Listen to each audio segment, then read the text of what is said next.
Right now, something very big is happening, and most people have no idea. The United States just passed a law that is going to change the way money works. Not just in America, but in every single country in this world. It will change how you save money, how bank works, what happens to your crypto, and most importantly, what happens to your future. It is called Clarity Act. The name may sound boring, but it is a real game changer and nobody's talking about it right now. My name is Capitora. Hope you're doing well. In this video, we'll be discussing the Clarity Act. So stay with me because by end of this video, you will understand the real game being played and what needs to be done to protect yourself. So I'll explain everything and I'll just go into detail as well so you understand by end of this video what that means for your future. Most Americans were not paying attention to the drama behind the Clarity Act. However, a headline from Punchbowl says it all. I want to bring in now Senate Banking Committee Chair, Senator Tim Scott. Golly, a tug of war. You had Senator Mark Warner, Cynthia Lummis, which is an odd pair in my mind to begin with. On one end, Elizabeth Warren and a whole bunch of others on the other end. And I think it was Lummis who said it was the hardest piece of legislation she'd ever worked on. Why such a battle over this thing? Well, it's the future of finance in so many ways. Listen, American people want to have access to what the rest of the world has access to. The only way to do that is have rules of the road. So getting this legislation done is historic. It puts America back in the driving seat for the future, the foreseeable future. But more importantly, having Senator also Brooks and Senator Gallego come along with every single Republican on the committee to do what's in America's best interest long term. Before we go any further, this is not a financial advice. I'm not a financial advisor. I'm not a lawyer. Please do not take advice from the random YouTube channel, including mine. My only purpose in this video is to educate you, to show you what's happening in this world right now, so you can make your own informed decision. And most people just don't have a time for it. This is what I'm here for. Do your own research. Talk to qualified financial advisor. Look at multiple sources. The world is complex, so no single video, including this one, will ever give you the complete picture. With that said, let us get into it because what is happening right now is genuinely very important and you deserve to understand it. Okay, first, let me explain this act in simple words. For many years, companies that work with crypto, companies like Coinbase, Kraken, and others, they didn't know which government rules applied to them. It was like driving a car, but the government never told you the traffic rules. You could be stopped anytime or punished anytime. In the US, two government organizations were fighting over who controls crypto. The one is called SEC, the Securities and Exchange Commission, and other is called CFTC, the Commodity Futures Trading Commission. Both said, crypto belongs to us. Companies were confused, big banks were scared to enter, and innovation was moving to other countries because of the US rules were so unclear. The Clarity Act, its full name is the Digital Asset Market Clarity Act of 2025. It is the answer to that confusion. So it passed the US House of Representatives in 2025 of July with the strong vote of 294 out of 134. So what does this act actually do? It separates digital assets, which is the word for crypto and blockchain tokens, into three groups. Group number one, digital commodities, things like Bitcoin and Ethereum. These will be controlled by the CFTC, like how gold and oils are regulated. Group number two, investment contract assets. These are the newer crypto projects that are raising money from the investors. The SEC, the securities regulator, will handle this. Group number three, stablecoins. These are special digital coins that are tied to the US dollar. They have their own separate law called the Genius Act, which are already signed by the President Trump in July 2025. That is the basic structure. Simple to understand, but the question is the real reason behind this act. That is where things get very interesting. Think of it like organizing a messy kitchen. Before, everything was mixed: sugar, salt, paper, all in a single jar. The Clarity Act says, put everything in its own jar, with its own label. That way everyone knows what they are working with. Now, here is the part that nobody will tell you. The Clarity Act is not just about making crypto cleaner. It is part of much bigger strategy. A strategy just to solve one of the biggest financial problems in the history of the world. As of 2026, the United States owes more than $39 trillion in debt. The number is so big that we can't even imagine it is that big. Let's give you an idea. If you start counting $39 trillion, one number per second, it would take you over 1 million years. And every single year, the US government spends more than it earns. The gap, it's called the deficit.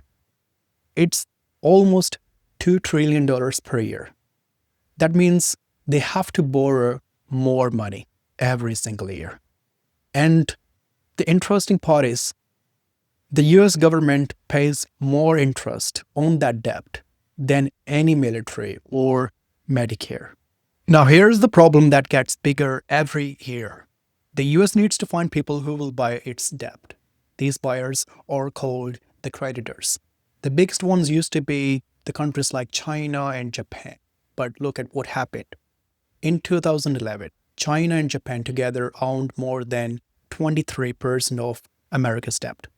By 2024, that number dropped by only 6%. They're just stepping back. They are reducing their exposure to the US debt. The question is why? Because they do not trust the dollar the way it used to.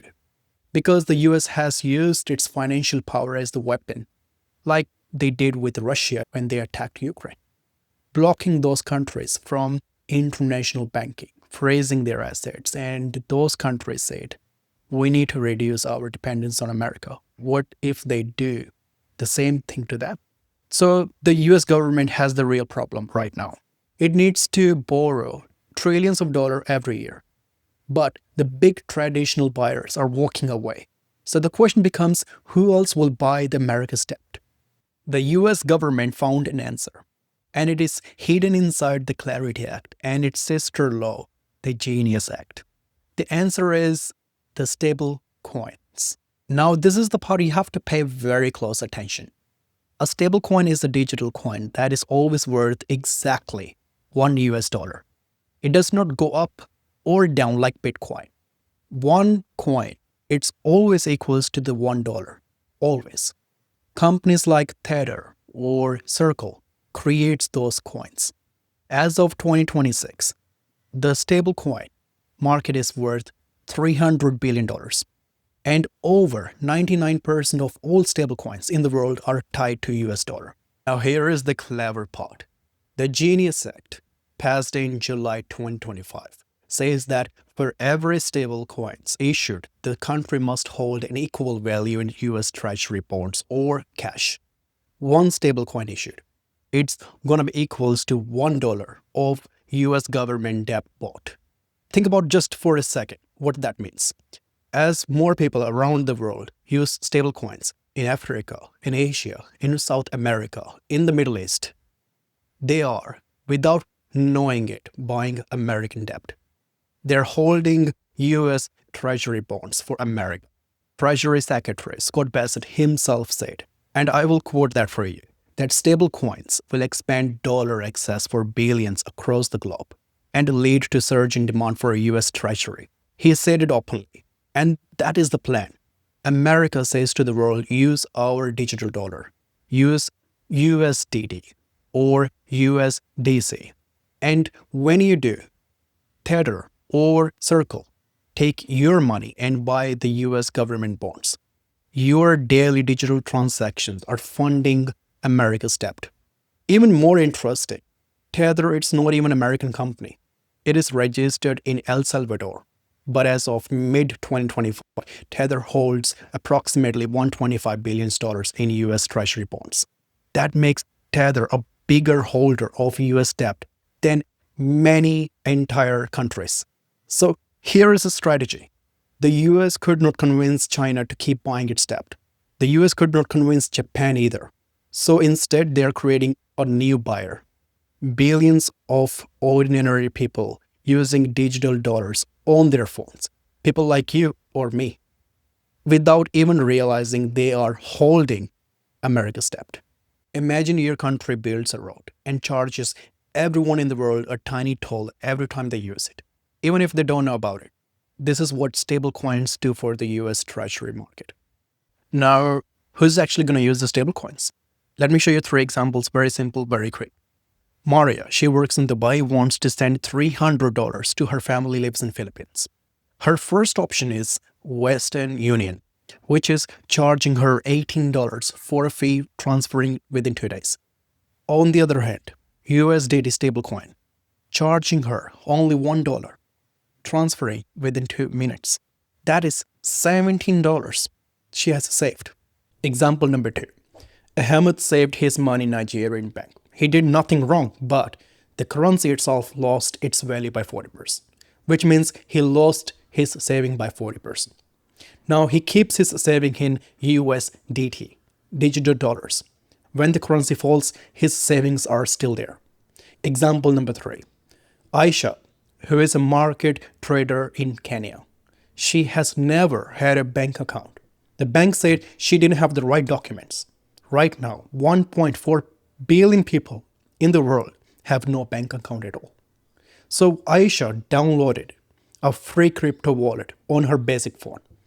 She now saves in USDT, receives payments, and sends money to her daughter at university. So she has the financial account for the first time in her life, and she never once walked into the bank. 3 countries, 3 completely different problems solved by a single same tool. Now here is what makes that even interesting and important. Every time Maria, Ahmed, or Aisha uses USDT behind that stablecoin, there is a US Treasury bond in a vault in America funding America's debt without any of them knowing it at all. Now you understand how the system actually works. Let us keep going. Okay, let's talk about 2 more pieces of these big puzzles. 2 moves that happened at almost at same time. Move number 1, the Bitcoin Strategic Reserve. In March 2025, President Trump signed an executive order to create something called the US Strategic Bitcoin Reserve. So the question is, what is this? The US government says we're going to hold Bitcoin as national asset, like we hold gold. The US already had about 207,000 Bitcoin that was seized from the criminals, worth around $17 billion. Trump said, do not sell. Keep it, it is ours now. And Trump's advisor, David Sachs, called it a digital Fort Knox. But there is a bigger proposal on the table. A bill called the Bitcoin Act that would allow the US to buy 1 million Bitcoin over 5 years. That would be 5% of all Bitcoin that will be ever exist, worth over $80 billion. So why is this important? The answer is because of the world moving towards the digital assets. The US wants to be the country that has the most of them. Move number 2. And this is the part that nobody is talking about enough. Hidden inside the Clarity Act is a specific provision. It says no central bank digital currency for the United States. Ever. In fact, the Clarity Act even has the second name in its official text. It is called the Anti-CBDC Surveillance State Act. Okay, before I explain the next part, I need to tell you something that literally just happened. So on June 23rd, 2026, the United States Senate voted to ban the digital dollar. A government-controlled digital currency in America is now illegal till 2030. The vote was 85-5. Both Republicans and Democrats agreed. So, what exactly did they ban? Let me explain that in a simple way. A CBDC, central bank digital currency, is a digital currency issued by the government itself, not by a bank, not by a private company, but by the government itself. If America had a CBDC, the government could see every single transaction you make. They could even freeze your money. They could even program the money to expire, forcing you to spend it before a certain date. It is total financial surveillance and control. The US Senate said, no, we will never allow this. The law says the Federal Reserve may not issue or create a central bank digital currency directly or through any bank until the end of 2030. And even after 2030, the Fed still cannot do it without explicit permission from the Congress. This is not just a pause, it is a permanent political signal. But here's the important thing. The ban specifically carves out one exception: private stablecoins that are open and permissionless. In other words, USDT or USDC. Still completely allowed. The government is not banning digital dollars, it is banning itself from controlling them. Think about it, what it tells you. The US is saying, we're trusting private companies with digital money. We do not trust ourselves. And the irony, China is doing the exact opposite. While America is building its own digital dollar empire, on the other side of the world, China and the BRICS nations are quietly building something different, a parallel financial system that doesn't need US dollar at all. Let me explain what BRICS is for who doesn't understand, who doesn't know. It is a group of countries like Brazil, Russia, India, China, South Africa. But now it has grown. As of 2026, there are 10 full members, including Egypt, Ethiopia, Indonesia, Iran, and the UAE. Almost half of the world's population, almost a third of world GDP. This is a group which is very powerful, and they have one goal: to reduce their dependence on the US dollar. The coalition of developing countries led by China, India, Brazil, Russia and South Africa, or the BRICS nations, are planning to develop a new global payment system to rival the US dollar-based SWIFT network. Now, this will be high on the agenda when India hosts the BRICS summit later this year. To tell us more about this, I'm joined live from Taipei by Alicia Garcia Herrero, Chief Economist for Asia Pacific at Natixis. Alicia, good to have you with us today. Firstly, what can you tell us about this rival BRICS payment system, this rival to SWIFT? How might it work?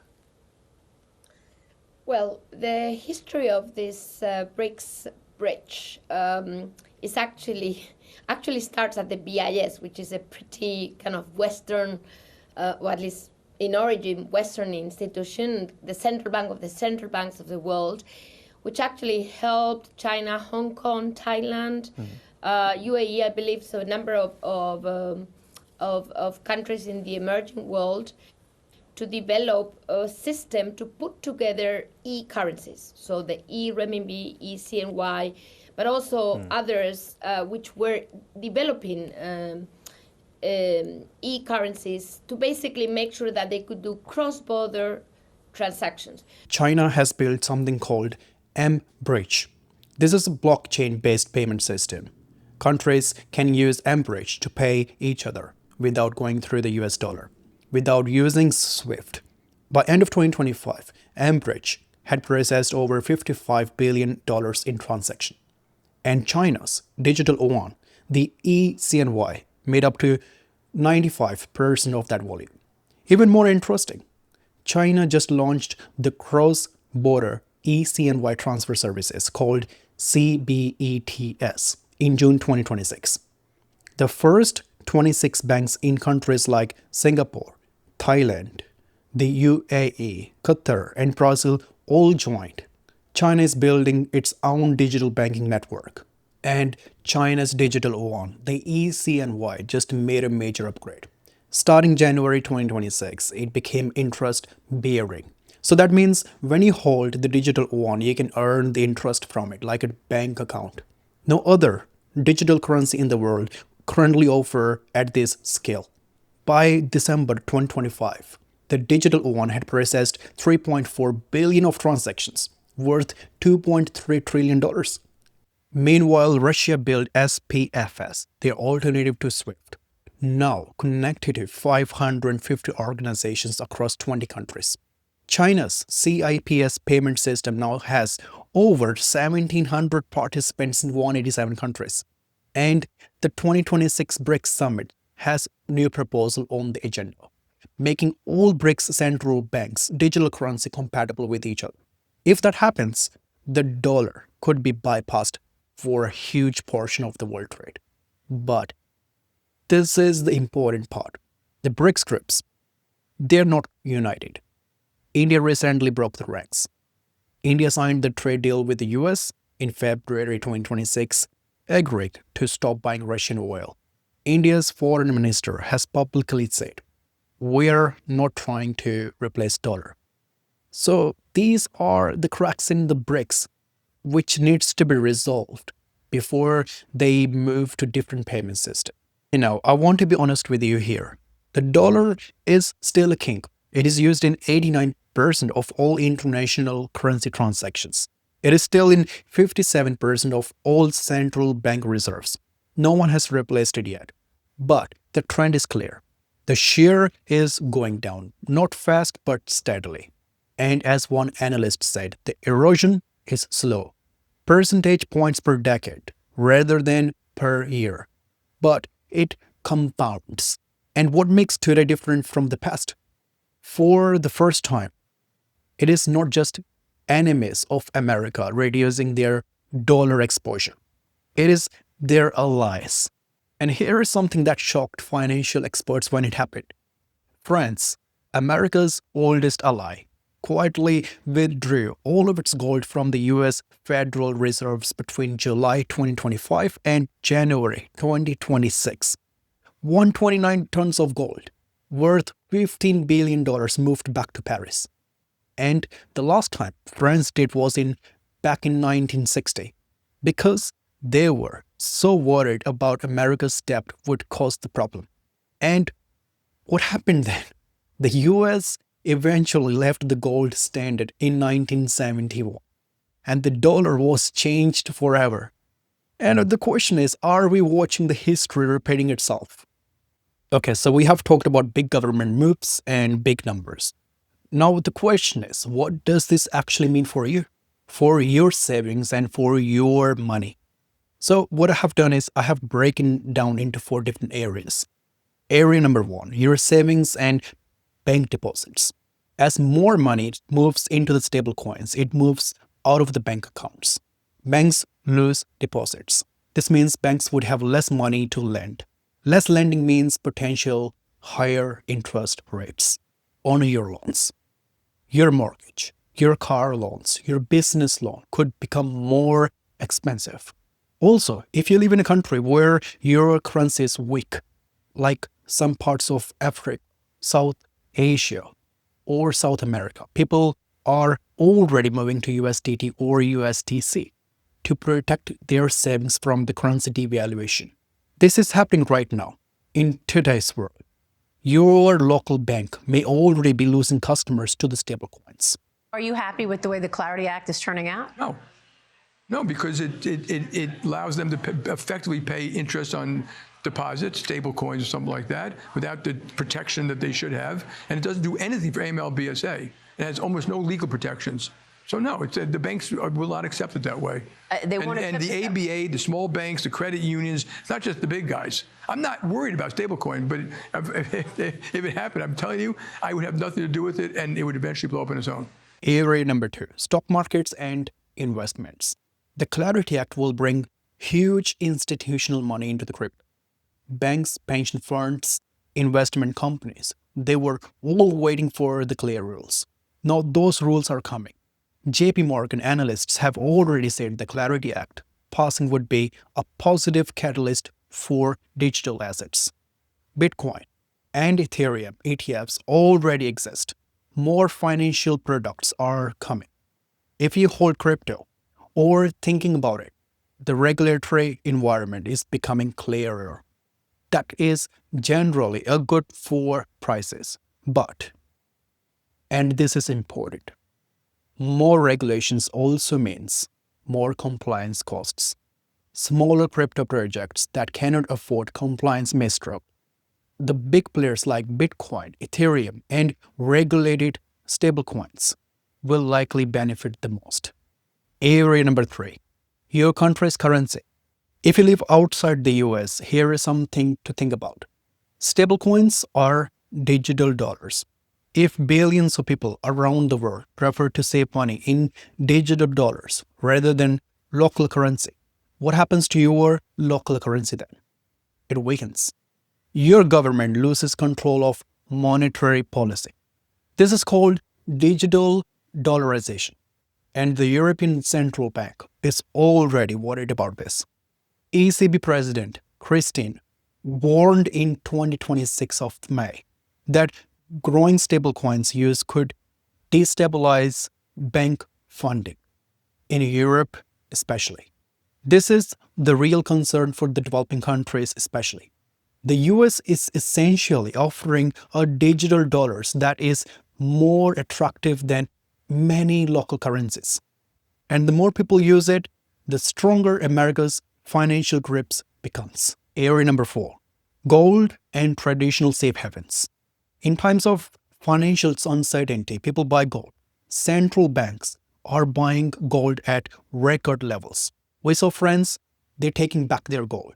We see BRICS nations storing gold at record levels as well.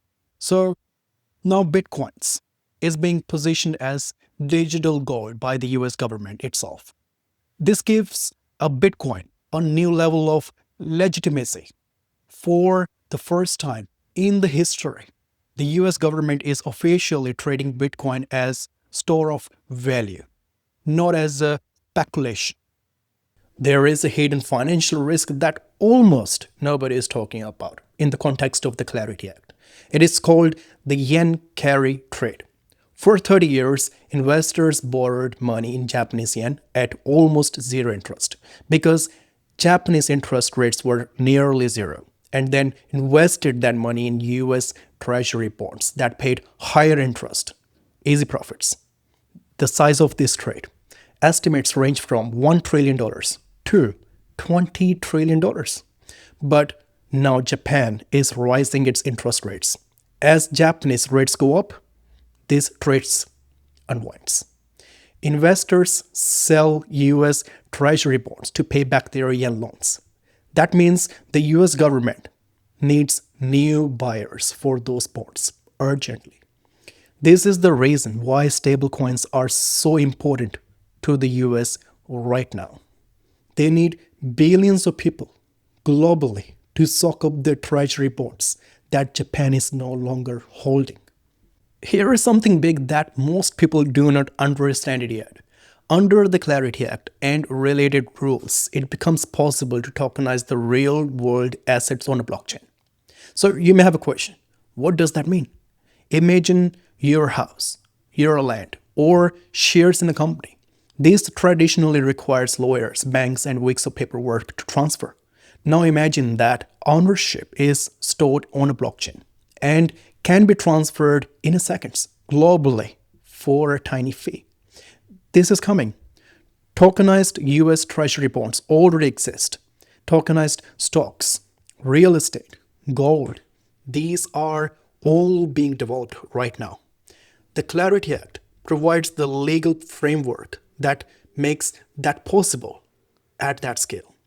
The institutions leading this, such as BlackRock, JP Morgan, Goldman, the people who said crypto was a fraud 5 years ago, are now building the infrastructure for this new financial world. And here's one more thing that almost no one is connecting. The US uses financial sanctions as a weapon. It can cut countries off from the dollar system, from SWIFT, from international banking. But these sanctions are pushing countries, even friendly countries, to build alternatives.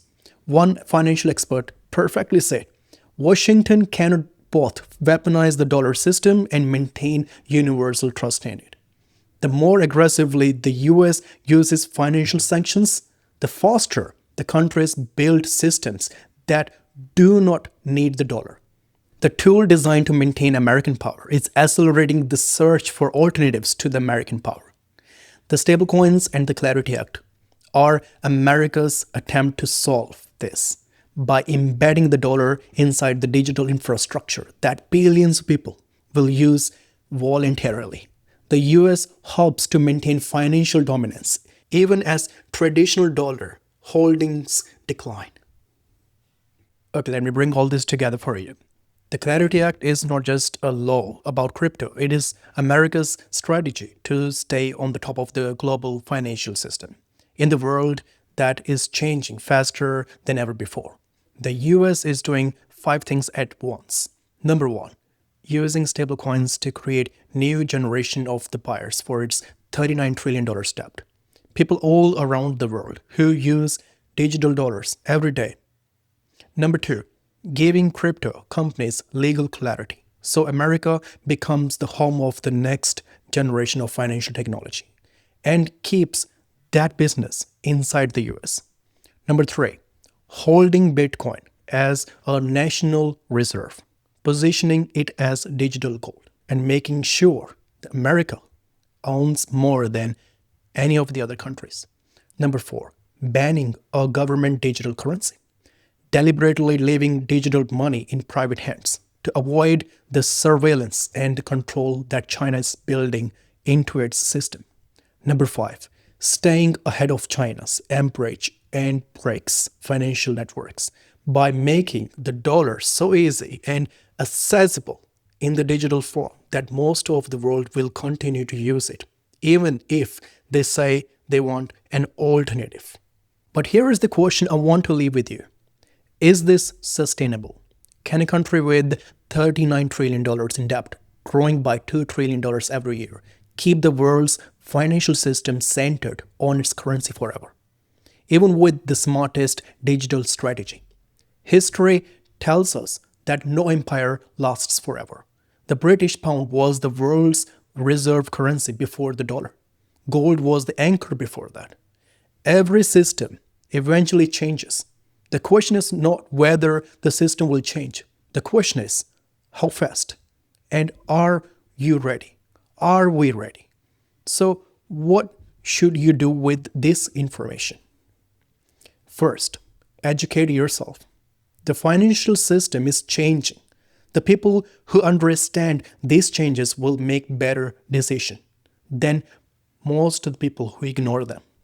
Second, diversify. Do not put everything in one currency, one bank, one country, one asset. This is always good advice, but it has never been more important. Third, be careful with stablecoins. They are useful tools, but understand, when you hold USDT or USDC, you're holding US government risk. If the US financial system ever has a serious problem, that risks comes back to you. Fourth, watch the Clarity Act Senate vote. When this law fully passes, it will be one of the most significant financial moments of this decade. It will unlock institutional money into crypto markets. Things will move faster. Fifth, if you invest, look at the companies and assets that benefits from these changes. Regulated exchangers, stablecoins issuers, Bitcoin infrastructure, and real-world asset tokenization platforms. The smart money is already moving. The game is changing, the rules are being rewritten, and now you know the real story behind the Clarity Act. If this video helped you to understand something important, please share with someone who needs to know. Hit subscribe if you want to stay ahead of these changes and drop a comment below. Tell me, which country do you think will benefit the most from this new financial world system? I'll see you in the next one.